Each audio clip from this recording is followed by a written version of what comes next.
Hi, and in this video, we're going to talk about risk management in ISO 9001.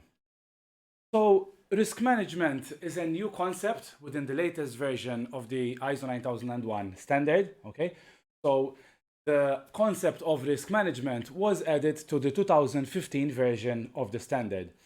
And I believe that this particular version of the standard, the 2015 version, is extremely useful for businesses because it sees your business like an entity that is operating within an environment, okay, within the larger context of your market where you operate, where there are competitors, customers, suppliers, regulations, and an ever-changing list of interested parties who have some type of interest in your organization. And I am mentioning this in the context of risk management because when starting to work on risk management for ISO 9001, the first thing that we have to do is to identify the internal and external factors for our organization. So the internal and external factors would be talked about in clause 4 of the standard. And basically, when considering internal and external factors, we have to consider things from outside or inside the organization that can have a positive or a negative effect on the organization. Okay? So when working on risk management for ISO 9001, the first thing that you're going to keep in mind is that first of all, you will need to have completed the internal and external issues or factors within clause 4 of the ISO 9001 standard.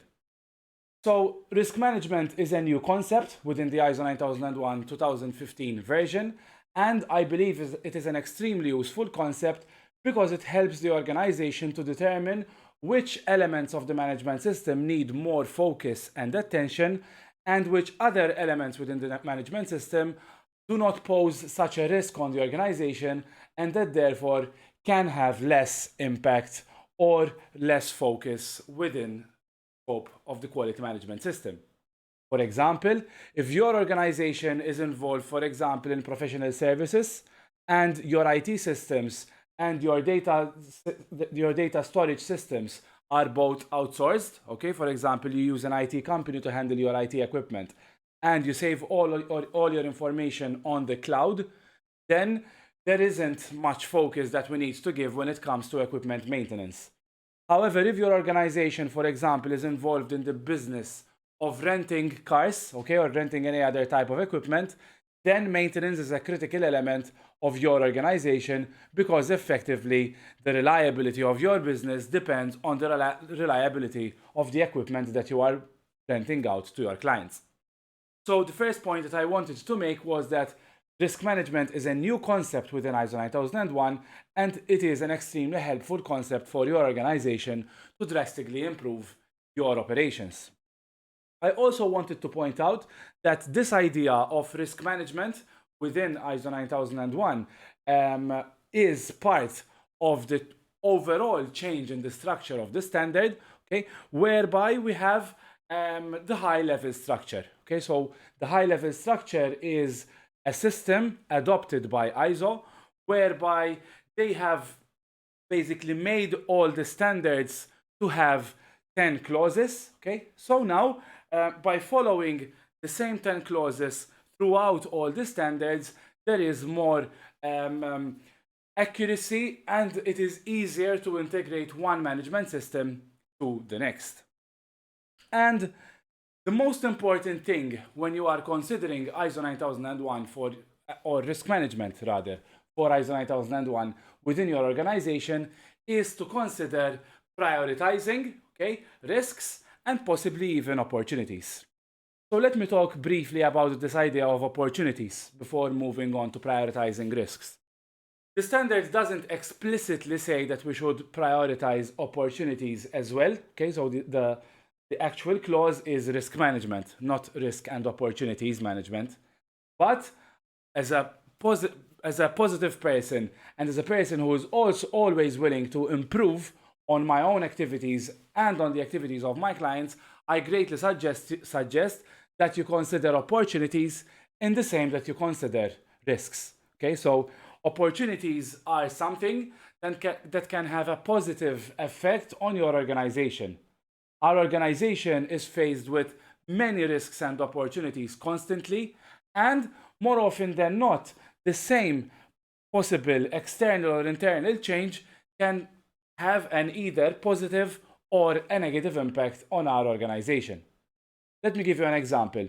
Let's say that, for the sake of the argument, you are working in an industry, for example, the cleaning services industry, and now it is a legal requirement for your organization, not a legal requirement, a customer requirement for your organization to have ISO 9001 and ISO 14001 certification, for example. So this type of requirement is cropping up in tenders. You can either see this as a risk or as an opportunity.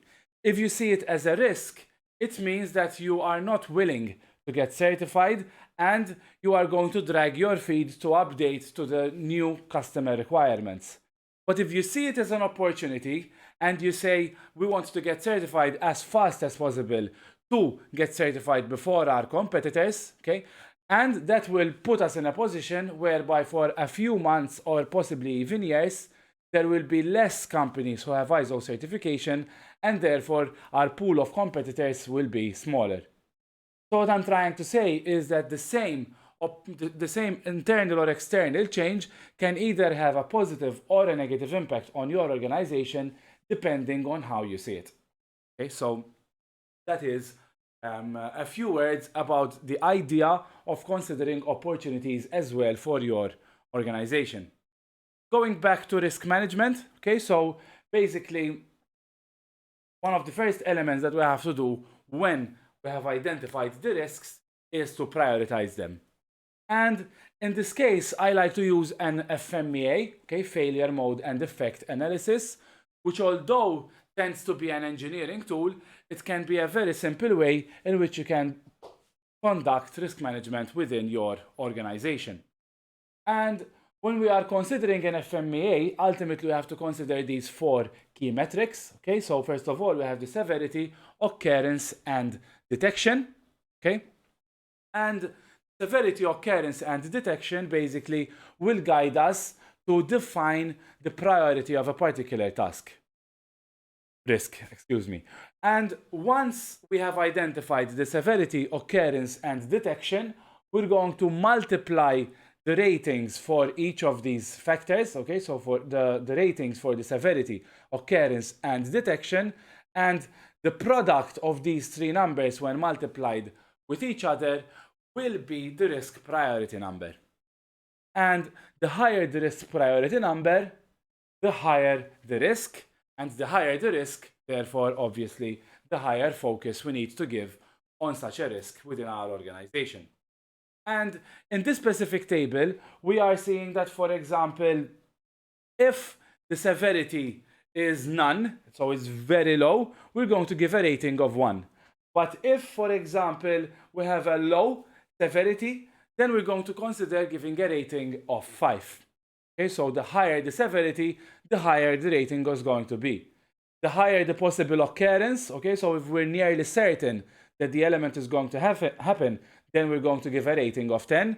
If it's close to impossible for the risk to materialize, then we're going to give a rating of 1. Detection works in the other way. Okay, so the higher the possibility of detection, the lower the number will be, and the least likely is it for us to notice that a risk is coming to fruition, then the higher the rating will be. So over here we are seeing that by multiplying these three values together, then we are going to get the risk priority number. And after we identify the most worthy risks within our organization, then we're going to go ahead and basically take action on the most important risks within our organization.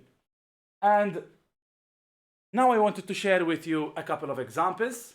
Okay, so for example, let's take the severity, occurrence, and detection of the brakes of a car that aren't working. Okay, so the severity is going to be huge. Imagine that you're in a car, in a moving car, and all of a sudden you realize chances are that you will realize that the brakes aren't working at the point where you actually need to use the brake. Okay, so the severity in this case will be very high. When it comes to occurrence, which is how likely is it for this to happen, here we gave a rating of 5. And again, I don't want you to get all too detail-oriented about the ratings that I'm giving for this particular example. We are not designing the braking system of a car. I'm just giving you examples on how to use the severity, occurrence, and detection rating, which is a simple version of an FMEA, which is a failure mode and effect analysis. So going back to this example, here we gave a rating of a severity rating of 10. The occurrence, we gave it a rating of 5. And detection, we gave it a rating of 6.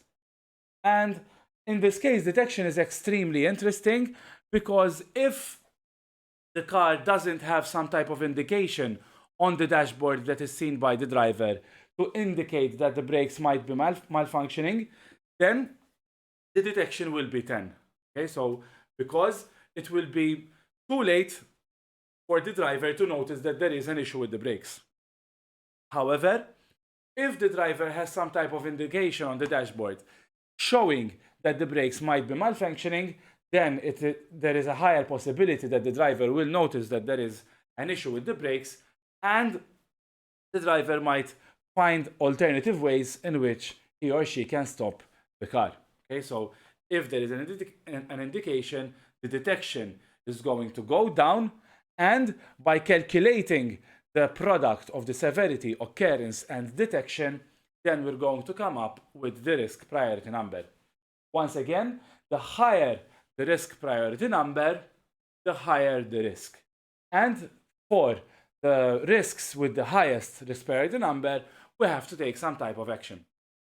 And a question that I am often asked when helping clients to implement ISO 9001, and whilst we are working on implementing risk management for ISO 9001, a question that I get very often is, where should we stop? Should we consider RPN values that are higher than 300, than 200, than 800? This depends on the risk appetite of the organization. Okay, so if your organization wants to tackle all risks and you are not comfortable with any of the risks within your organization, then you can work on all the risks. If your risk appetite is higher, then you might choose to work, for example, on the first 5 top most important risks within your organization. Okay, the standard doesn't tell you as such how many risks you have to consider or the value of the risk priority number. The standard as such leaves it up to you, and it also tells you to apply a risk-based approach when you are working on risk management within the organization. Depending on your risk appetite, then you're going to take appropriate action to define which risks you should tackle as an organization. And just to give you some examples on types of risks and opportunities that we might have, okay, so from the financial aspect, we can have new competitors entering the market, opportunities from the government relating to funding, limited cash flow to operate the business, okay, increased shipping expenses, and as you can see, for example, the concept of opportunities from the government for funding relates to opportunities, and other elements relate to risk within your organization. Another important point that I wanted to share when showing you these examples is that the standard doesn't tell you or doesn't suggest the topics that you have to consider for your organization when working on risk management for ISO 9001 within your organization. Okay, so here we are considering examples relating to financial, relating to employees, relating to clients. Okay, so for example, when it comes to employees, hard to find skilled employees, internal communication problems, loss of employees, okay, poaching, training opportunities, an opportunity for every company, okay, and clients, losing major clients, losing reputation with clients due to bad quality, okay, ever-changing customer needs, any other type of risk that can be associated with your clients. That is all I had for you in today's video, okay, I hope that you found it useful. If you would like more information, please feel free to visit my website, lukedesira.com, Alternatively, you can also subscribe to this channel where I post regularly very useful information to help you on your journey towards ISO 9001. And most importantly, if you have any questions, please feel free to get in touch. I would love to help you succeed on your journey towards ISO 9001. Thank you so much.